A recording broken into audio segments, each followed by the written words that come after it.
চুপ, আর একটা কথা বলবি না। তোর জন্য আমার জীবনটা পুরো হারাম হয়ে গেছে। তোর সেবা তো করতে করতে আমি পুরো শেষ হয়ে গেছি। বুড়ি তোকে এত করে বলছিলাম ঠিক টাইমে খাবারটা রেডি করতে, তুই কেন করলি না? আবার এখন উয়া করতেছিস তাই না? ইচ্ছা তো করতেছিস তোকে মেরে ফেলি পুরা। বাবা তুমি আমার সাথে এমন করতেছো, আমি কিন্তু আমার পুরানো সব করে দিব। কি বললি তুই? হ্যাঁ, তুই তোর ছেলের কাছে আমার নলেজ করবি? তোর এত বড় সাহস?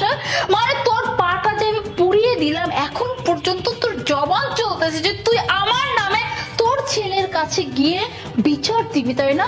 বুঝতে পারছি, তোর পা পুড়িয়েছি না, তোকে আরো কিছু করতে হবে। তারা মন, বেল্ট দে। তুই তো ছেলের কাছে যাবি তাই না? তোরে আমি আজকে দেখাচ্ছি মন।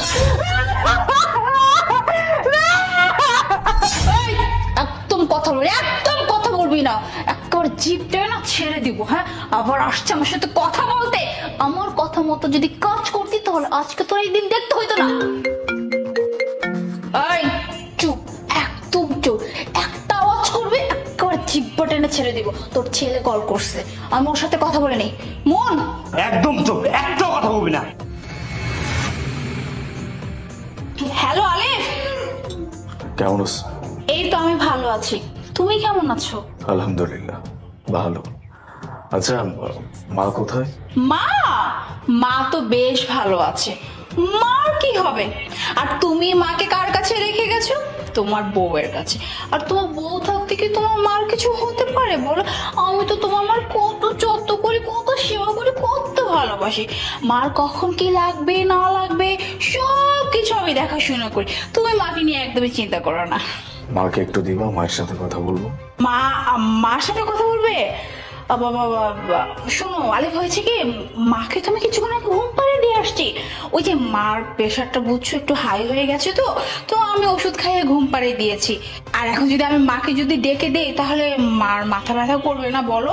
এক কাজ করি, মা ঘুম থেকে উঠুক, তারপর না আমি তোমার সাথে কথা বলে দেবো। ঠিক আছে। হ্যালো আলিফ, শোনো না, বলছিলাম কি, ওই যে এই মাসে যে টাকাটা পাঠাবা সংসারে খরচের জন্য, ওই টাকার সাথে না কিছু টাকা এক্সট্রা পাঠাবো, বুঝছো? ওই যে মার শরীরটা বেশ ভালো না, বুঝছো? মাকে হচ্ছে ডাক্তার দেখাতে হবে তো। ঠিক আছে। আচ্ছা আচ্ছা ঠিক আছে, তাহলে রাখছি। হ্যাঁ, ভালো থেকো, বাই। শোন, আমি আর আমার ভাই এখন রুমে যাব, আর এর মধ্যে তুই রান্নাঘরে গিয়ে আমাদের জন্য খাবার রান্না করবি। আর যদি খাবার রান্না করতে যদি বিন্দু পরিমাণ দেরি হয়েছে না, তাহলে এই যে দেখছিস তো, এটা দিয়ে তোর চামড়া একদম আমি একদম শেষ করে ফেলবো। মন চল। কি বললো? ঠিকঠাক মতো করবে, না হলে তো পা দুটাকে মুখাতে বলবে একবার।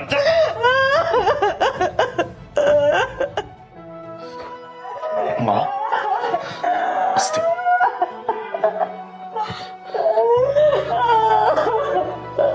মা এসবের মানে কি? মা আমি এসব কি দেখতেছি? বাবা তোর বউ আমার পা ধরে পুড়ে দিছে বাজার। আমার বউ আর ওর ভাই মিলে তোমার সাথে এরকম আচরণ করছে, তোমার উপর অত্যাচার করছে। মা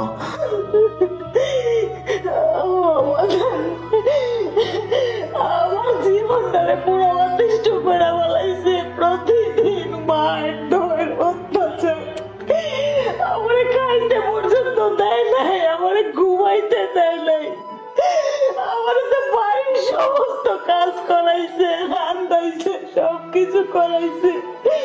তারপর বৌমারে কইছে যে মা একটু খাইতে দাও, অমনি ওর ভাই আর ও মিল্লা আমার এইভাবে মারধর করছে। মা এত কিছু হয়ে গেছে, আমারে একটা বার তুমি জানাইলা না? বাবা তুই তো গেছিস দেশের সেবায়, তুই তো একটা কাজের জন্য গেছিস, আর ওইখানে আমি তোর এইসব জানাইতে চাই নাই যে তুই দুশ্চিন্তা করবি, এই জন্য আমি তোর কই নাই। তুমি চিন্তা করো, আমি তো এসে পড়ছি, ওদের ব্যবস্থা আমি করতেছি। চলো। যদি আমার কইতাম, কিভাবে কইতাম ক? আমার কাছে তো ফোনও নাই, আমার কাছ থেকে ফোনটাও কাইরা দিছে। তুমি চলো।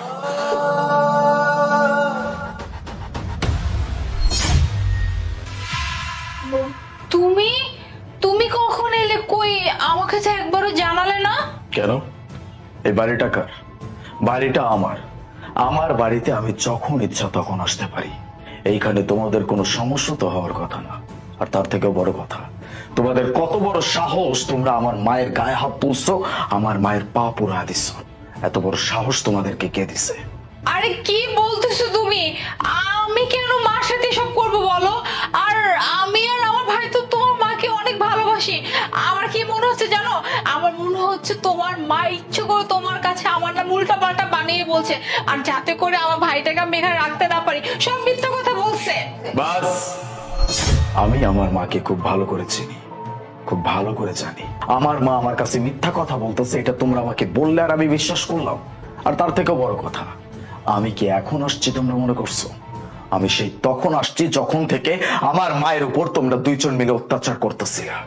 শুধু আমি সবকিছু নিজের চোখে দেখি নাই, সবকিছু আমি ভিডিও করছি, প্রুফ সমেত আমি সবকিছু ভিডিও করছি। তোমাদের সাহস দেখে আমি অবাক হয়ে যাচ্ছি।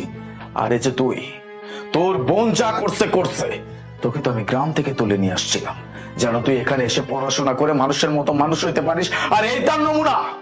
নিজের বোন তো খারাপ, খারাপের সাথে তুইও। তোরা দুইজন মিলে আমার মায়ের সাথে এরকম এরকম আচরণ কিভাবে করতে পারলি? আমার মাকে খেতে পর্যন্ত দিতি না তোরা। আমার মায়ের সাথে খারাপ আচরণ করছিস, তাকে দিয়ে বাড়ির সমস্ত কাজ করাইছিস। আর আজকে কিনা আমার মায়ের পায়ে তোরা গরম পানি ঢেলে তার পাটা পর্যন্ত পুরাই দিছিস। আমি তোদেরকে ছাড়বো না। আমি এখনো বলতেছি, ভালোই ভালো এখান থেকে বের হ।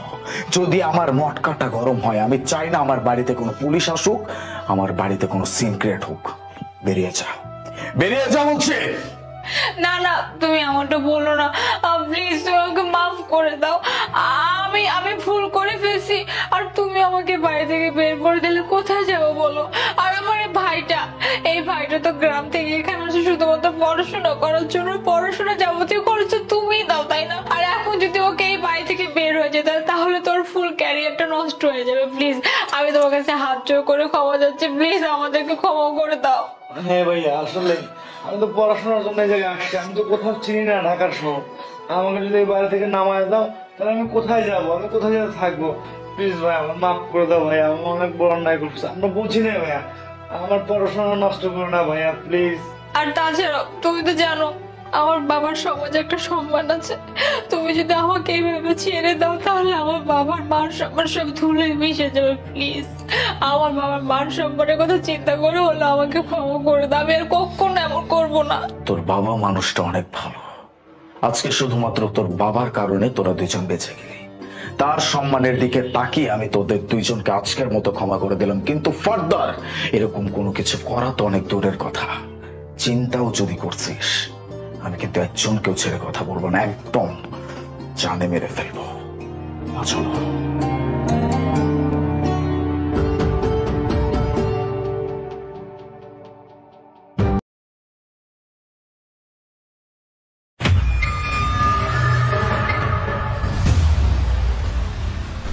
স্যার, আপনার সোফার পিছনে মনে হয় আমার 500 টাকা পড়ছে, একটু দেখবেন? কি বলিস? 500 টাকা?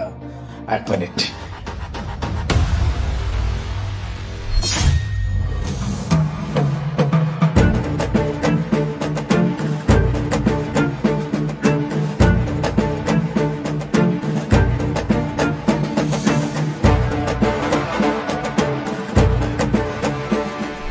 এই যে পাইছি।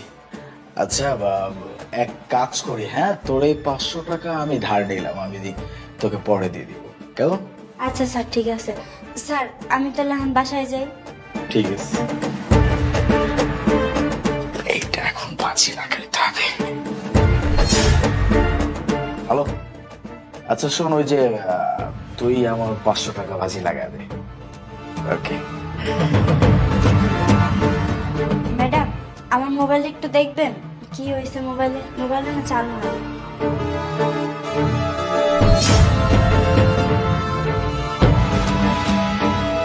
তোর ফোনে কি হয়েছে সেটা আমি কি করে বলবো? তুই এক কাজ কর, তুই বাইরে গিয়ে কোন দোকানে ফোনটা দেখা, ওরা ঠিক করে দিবে। নে ধর। শিট, এটাও হেরে গেলাম। মোনা, আমাকে কিছু টাকা দাও তো, আমার প্রয়োজন আছে। আমার কাছে কোনো টাকা নাই এই মুহূর্তে। মিথ্যা কথা কেন বলতেছো? আজকে কত তারিখ? 1 মিনিট। হ্যাঁ, আজকে তো 6 তারিখ হয়ে গেছে। তোমার বেতন তো চলে আসার কথা। তোমার কোম্পানির বেতন তো খুব তাড়াতাড়ি দিয়ে দেয়। আমাকে কিছু টাকা দাও। আমি কেন মিথ্যা কথা বলবো? আর আমার স্যালারি এখন পর্যন্ত দেয় নাই, আমার কাছে সত্যি কোনো টাকা নাই। দেখো, একদম মিথ্যা কথা বলবো না। আমি খুব ভালো করে জানি 1 থেকে 5 তারিখের ভিতরে তোমার কোম্পানির বেতন দিয়ে দেয়। তুমি এক কাজ করো, আমাকে কার্ড দাও, আমি নিজে চেক করে নিব।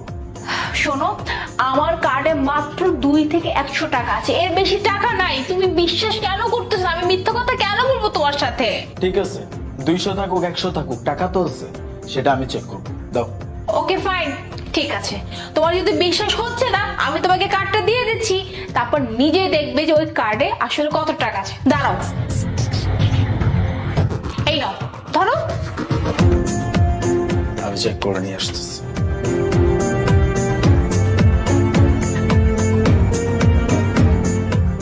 আচ্ছা শোন, তুই পুরো টাকাটা তুলেছিস, মানে 50,000 টাকা? হ্যাঁ ম্যাডাম।